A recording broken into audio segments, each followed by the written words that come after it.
लेकिन अगर सबसे ज्यादा फोकस कहीं था तो वो था आईटी सेक्टर। जी हाँ, निफ्टी आईटी आज फिर लगभग 4-5% गिरा। अब सवाल ये है, आखिर रोज रोज आईटी सेक्टर क्यों टूट रहा है? मैं आपको साफ 4 बड़े कारण बताने वाला हूँ। पहला कारण, एआई ने मचा रखी है तबाही। जैसे उदाहरण के लिए एंथ्रोपिक। ये कंपनी रोज नया एआई टूल निकाल रही है। पहले लीगल टूल, फिर कोडिंग एजेंट, अब cloud code tool, cyber security solution, और अब तो कोबोल मॉडर्नाइजेशन टूल भी। कोबोल क्या है? कॉमन बिजनेस ओरिएंटेड लैंग्वेज, पुरानी बिजनेस प्रोग्रामिंग लैंग्वेज। और कोबोल वाले बड़े प्रोजेक्ट्स कौन करता है? आईबीएम। अब सोचो, अगर एआई खुद कोड लिख दे, खुद सिक्योरिटी कर दे, खुद पुराने सिस्टम को मॉडर्न कर दे, तो आईटी सर्विस कंपनियां क्या करेंगी? इसी डर की वजह से आईबीएम का शेयर भी बुरी तरह टूटा। 25 साल की सबसे बड़ी गिरावट, 60 साल का सबसे बड़ा मंथली फॉल। और सिर्फ आईबीएम नहीं, हमारे इंडिया में भी देख लो, टीसीएस, इन्फोसिस, विप्रो, सब दबाव में हैं। क्यों?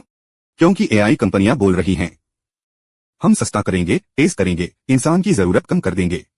यही असली डर है। दूसरा कारण, रिपोर्ट्स ने और डर फैला दिया।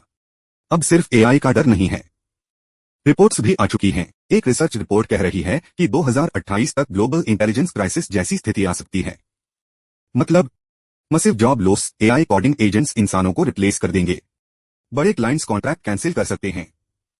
अगर क्लाइंट चला गया तो रेवेन्यू गया, रेवेन्यू गया तो प्रॉफिट गया, प्रॉफिट गया तो वैल्यूएशन गिरी। जेफरीज ने साफ चेतावनी दी है कि एआई की वजह से आईटी सेक्टर में भारी डीरेटिंग हो सकती है। वर्स्ट केस में 60 से 65% तक वैल्यूएशन रिस्क। सीएलएसए ने भी टारगेट प्राइस घटा दिए। तीसरा कारण, अमेरिका और यूरोप की टेंशन। अब तीसरी बड़ी समस्या, ग्लोबल अनसर्टेनिटी। अमेरिका और यूरोप के बीच ट्रेड टेंशन, टैरिफ अनिश्चितता, अमेरिका फर्स्ट पॉलिसी। जब वहां की कंपनियां खुद कंफ्यूज हों, तो वो आईटी प्रोजेक्ट्स पर खर्च रोक देती हैं। ध्यान रखना, हमारी आईटी कंपनियों के सबसे बड़े क्लाइंट अमेरिका में हैं।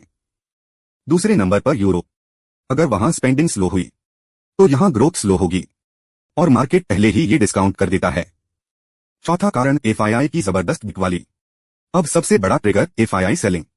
सिर्फ 15 दिनों में लगभग 11,000 करोड़ की बिकवाली। 2026 की शुरुआत से करीब 12,800 करोड़ आईटी से निकल चुके हैं। और रीसेंट सेक्टर्स में सबसे ज्यादा पैसा अगर निकला है तो वो आईटी से।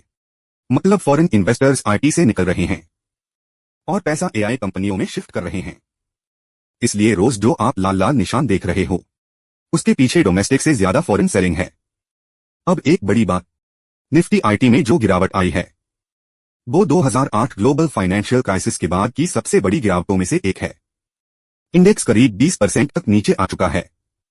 तो जिनके पोर्टफोलियो में आईटी भारी था, उनकी हालत खराब है, ये सच है। 4 बड़े कारण, 1 AI disruption, 2 negative research reports, 3 US Europe uncertainty, 4 FII massive selling. जब ये चारों चीजें एक साथ आती हैं तो सेक्टर टूटता है। अब सवाल, क्या आईटी खत्म हो जाएगा?